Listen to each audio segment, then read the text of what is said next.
Halo anak-anak, selamat pagi semua. Tentunya semua dalam keadaan sehat ya. Nah, kita jumpa lagi. Untuk hari ini kita akan memperingati bulan Kitab Suci Nasional ya. Hari ini adalah pertemuan yang kedua. Anak-anak, sebelum kita mendengarkan kitab suci, mendengarkan renungan, mari kita menyanyi ya. Nah, semua bahagia kan? Ya, tentu semua bahagia ya. Kita menyanyikan lagu ya. Hari ini bisa anak-anak? Bisa ya semua ya? Ikuti Bu Guru ya. 1, 2, 3. Hari ini ku rasa bahagia berkumpul bersama saudara seiman. Tuhan Yesus telah satukan kita tanpa memandang di antara kita. Bergandengan tangan dalam kasih, dalam satu hati, berkumpul bersama saudara seiman. Kau saudaraku, kau sahabatku, tiada yang dapat memisahkan kita. Oh, kau saudaraku, kau sahabatku, tiada yang dapat memisahkan kita. Ya anak-anak, untuk selanjutnya kita akan berdoa ya, lalu mendengarkan kitab suci. Selamat untuk semuanya. Selamat pagi anak-anak semuanya. Sebelum kita memulai pendalaman iman pagi ini dalam rangka bulan Kitab Suci Nasional, kita akan berdoa terlebih dahulu. Ambil sikap doa yang baik di hadapan Tuhan. Dalam nama Bapa dan Putra dan Roh Kudus. Amin. Ya Bapa, kami anak-anak-Mu datang kepadamu untuk mendengarkan firman-Mu. Kami percaya bahwa firman-Mu itu pelita bagi kaki kami dan terang bagi jalan kami. Dengan firman-Mu, Engkau senantiasa membimbing kami untuk hidup sebagai anak-anak-Mu. Karena itu kami mohon kepadamu ya Bapa, utuslah Roh Kudus-Mu untuk menerangi hati dan budi kami, supaya kami dapat memahami firman yang Kau sampaikan kepada kami.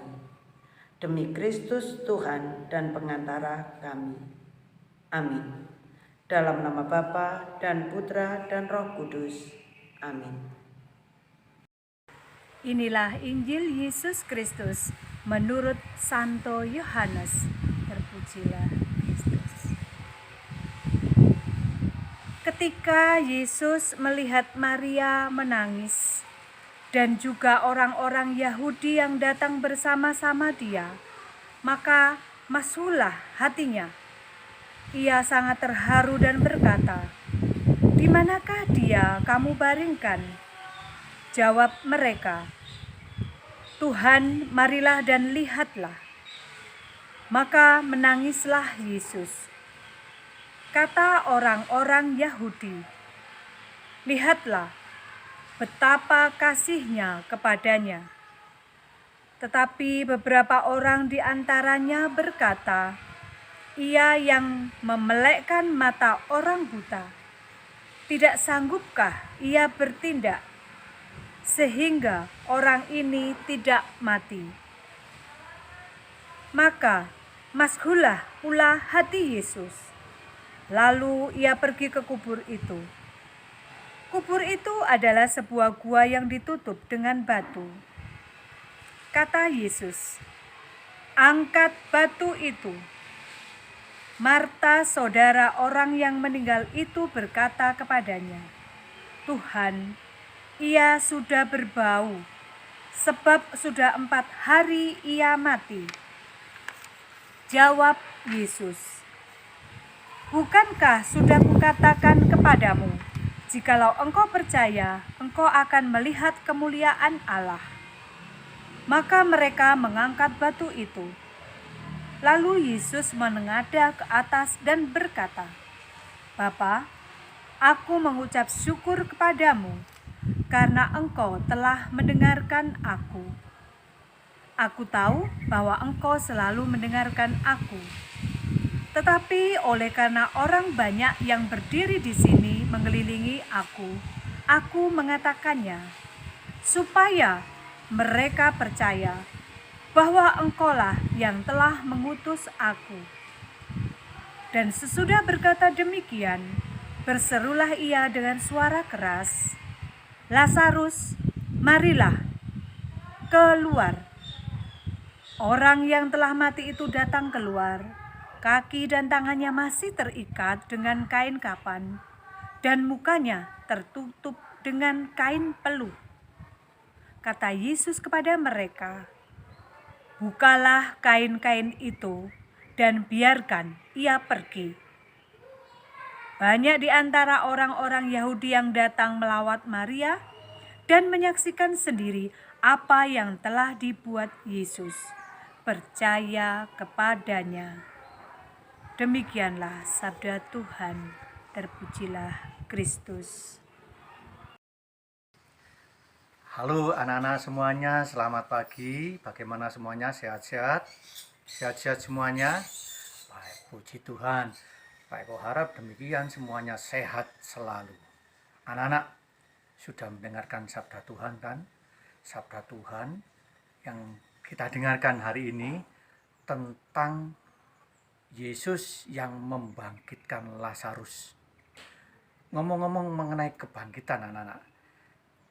Anak-anak pernah menonton kan film vampir, kalau menonton film Cina ada vampir dengan pakaian adat Cina kemudian berjalan sambil melompat-lompat.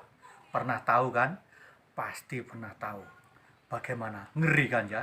Nah, vampir dalam film itu adalah orang meninggal dunia, orang yang sudah mati, tetapi dihidupkan dengan sihir, dengan magic, sehingga hidup.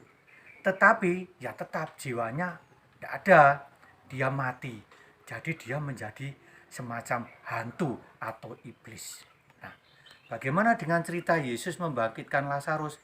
Nah, Yesus membangkitkan Lazarus tidak dengan magic, tidak dengan sihir, tapi oleh karena kuasa ilahinya yang didasari oleh kuasa karena cintanya kepada Maria dan Marta. Loh, kok bisa demikian? Iya, Maria dan Marta begitu mencintai Yesus, begitu percaya kepada Yesus, dan suka melayani Yesus dalam karya pewartaannya, mewartakan Injil ke seluruh Israel pada saat itu. Nah, karena pelayanan Maria dan Marta yang begitu tulus dan kepercayaan yang begitu besar dari Maria dan Marta inilah, sehingga kasih Yesus diwujudkan, ditunjukkan dengan membangkitkan Lazarus, saudara Maria dan Marta yang sudah 4 hari meninggal dunia. Nah, anak-anak, satu hal yang penting dari ayat kitab suci ini yang perlu kita ingat adalah bila mana hati kita didasari oleh kepercayaan oleh karena cinta kepada Tuhan, kepada Yesus, maka Tuhan pun tidak akan segan-segan untuk datang menolong kita setiap saat. Apalagi sekarang ini di masa pandemi ini seringkali ada rasa khawatir, rasa cemas, takut karena kebutuhan ekonomi yang berkurang, takut oleh karena sakit dan sebagainya. Nah, kepercayaan, ketulusan kepada Tuhan akan menyelamatkan kita semua. Maka yang perlu kita pegang adalah tetap berusaha sambil memegang kepercayaan kepada Tuhan.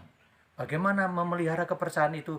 Ya dengan berdoa, membaca kitab suci setiap waktu.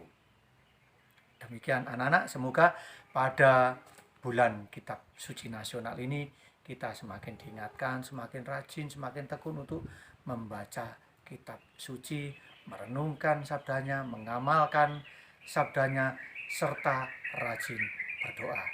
Semoga Tuhan memberkati kita sekalian. Amin. Baik anak-anak yang terkasih, hari ini kita sudah belajar firman Tuhan. Kalian sudah mendengar firman Tuhan yang disampaikan oleh Bapak Ibu Guru. Biarlah kita dimampukan juga untuk melakukan firman Tuhan di dalam kehidupan kita sehari-hari. Kita akan tutup dengan doa kegiatan kita pada hari ini. Mari kita ambil sikap doa yang baik. Kita lipat tangan, tutup mata. Dalam nama Bapa dan Putra dan Roh Kudus. Amin. Ya Bapa, kami bersyukur kepadamu karena firman-Mu yang telah Kau sampaikan kepada kami. Dan karena Roh Kudus yang Kau curahkan atas diri kami. Bantulah kami supaya firman yang Kau tabur dalam diri kami senantiasa membimbing kami untuk hidup sebagai anak-anak-Mu. Kobarkanlah dalam diri kami agar kami dapat mengasihi-Mu dan mengasihi sesama kami. Demi Kristus Tuhan pengantara kami. Amin. Dalam nama Bapa, Putra, dan Roh Kudus. Amin. Terima kasih anak-anak. Tuhan Yesus memberkati kita semuanya. Amin. Hari ini ku rasa bahagia berkumpul bersama saudara seiman. Tuhan Yesus telah satukan kita tanpa memandang di antara kita. Bergandengan tangan dalam kasih, dalam satu hati, berkumpul bersama saudara seiman. Kau saudaraku, kau sahabatku, tiada yang dapat memisahkan kita. Oh, kau saudaraku, kau sahabatku, tiada yang dapat memisahkan kita.